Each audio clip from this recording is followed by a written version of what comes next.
अवघ्या 12 तासात होत्याचं नव्हतं झालं। मिरवणुकीनंतर तरुणाच्या मेंदूत रक्तस्राव झाला। मित्रांबरोबर त्याने आईस्क्रीम खाल्ले। 10:30च्या सुमारास त्याच्या डोक्यात अचानक कळा सुरू झाल्या।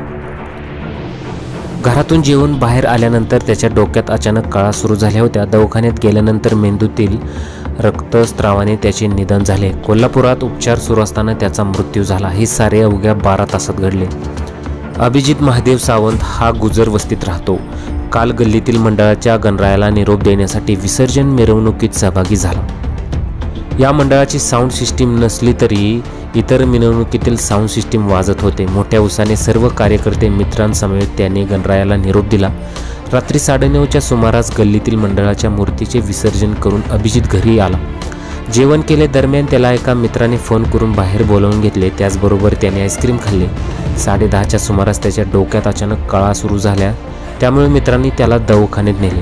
डॉक्टरांच्या सल्ल्याने त्याच्या डोक्याचे स्कॅनिंग केले। त्यात मेंदूत रक्तस्राव झाल्याचे निदान झाले। त्यामुळे त्याला तात्काळ उपचारासाठी कोल्हापुरात नेले। रात्रभर उपचार सुरू होते, परंतु काल सकाळी त्याचा दुर्दैवी मृत्यू झाला। अभिजितच्या मागे आई वडील व बहीण असा परिवार आहे। ह्या वर्षी डीजेमुळे अनेक लोकांचे जीव गेलेले आहेत।